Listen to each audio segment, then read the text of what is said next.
Welcome everyone to another video. My name is Haggott, aka Hags, and today you join me in my car. I'd say once again, don't remember the last time I actually done a clip in my car, but to be honest with you, this is quite a common thing, and more or less always traveling to one of my projects. So today we are traveling to a project that you have all seen before. It's a flip project that I had completed. It's the bungalow, to get the feedback from the agent and just to have a discussion about everything, as I always love to do things face to face. So it just becomes a more of a personalized experience is the best way of putting it. And it sort of just shows that the agent trusts you and the agent can work with you again in the future. So coming back to today's video, which is all about why I think property flips are the best way of creating the quickest wealth in property investing. And by all means, it's not the easiest thing in the world. And by all means, it's not the cheapest thing in the world.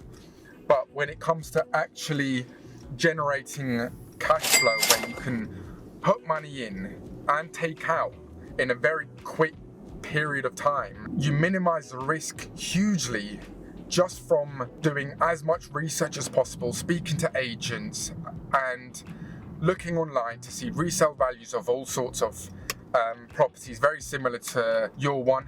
Once you've got all those figures in line and you understand how much you can resell the property for, you've done all the numbers, you know that once you put this money into this property, do it up, you know that you will get at least a good return back, purely because of giving yourself a cushion, which I've always mentioned in so many videos now, but just giving yourself a cushion will benefit you so much in the resale value and coming to sell the property on, because you never know what can happen to the market. Like you can see from now that we are struggling and the market's not great, but again, you can get things for a very, very good price. And to be honest, not a lot of people are looking for doer-uppers at the minute. I threw in an offer on a property not too far away from my rental, which you can see in front of me, this one, and I offered £30,000 below asking value, and the offer got accepted. I did turn it down because I wasn't so 100% with it, because I had my eyes set on other things, etc. So it was more of a shot in the dark.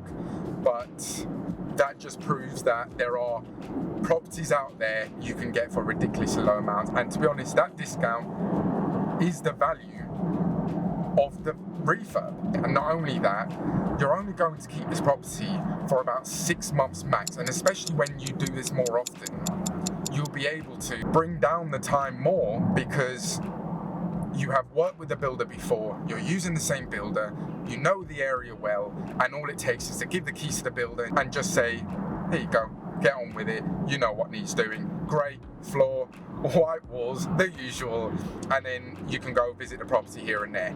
And of course, when you come to sell the property, of course you create a cushion of resale value, so if the market doesn't do too well, then you can drop the price and you still be happy at the end of it.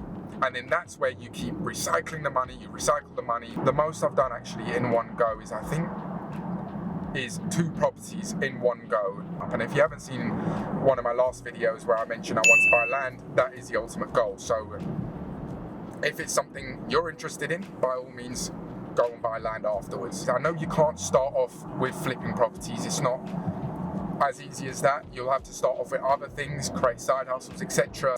In a real worst case scenario, let me throw this one out there. In a real worst case scenario, you think the profit margins are not big enough, but I bought the property, I've done it up, etc., and the market hasn't done so well. Well, you can rent out the property. If you bought it on a mortgage, you can refinance it and rent the property out. So not only have you still got profit margins to pull money out, but also you rent it out and make money that way.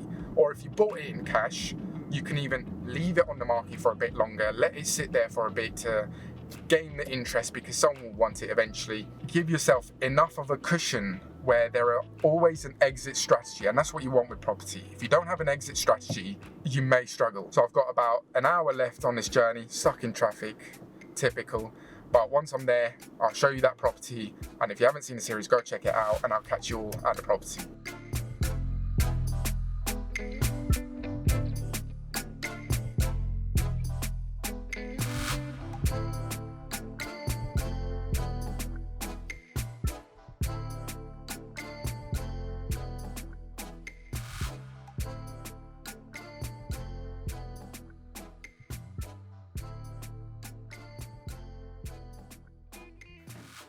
So we have just arrived at the property now. I thought this would be a great example to show you something that can be finished within 3 or 4 months of having it. I mean, I completed on it, collected the keys, and within 2.5 months, the build is complete and listed and basically sold. So it all comes down to timing, getting the property for the right price, and of course, making sure all your numbers add up. But when it comes to the refurb side of things, the level of work and finish that goes into it, because at the end of the day, if you are selling it and flipping property, you may want to spend a little bit more to get the better material to make it look all clammed up or, fancy. And of course, your builder should be able to get those sort of materials for somewhat of a good price, and of course you can shop around yourself to find better deals, etc. So things like in this hallway we have spotlights, just again as people walk in it just opens their eyes, and of course the flooring, making sure everything matches, everything's all clean, and the finish is immaculate. But of course it's going to be somewhat hard to start off jumping into property to flipping them, because of course there's so much works that need doing to the property to really generate as much profit as possible that it may be too much of a jump at first. So of course feel free to go down other strategies, and I have spoken about other strategies. You can go start off with those and build up and work your way to projects like this. But I hope you enjoyed the video. I've been Hagop, aka Hags. Don't forget the name, and I'll catch you in the next video.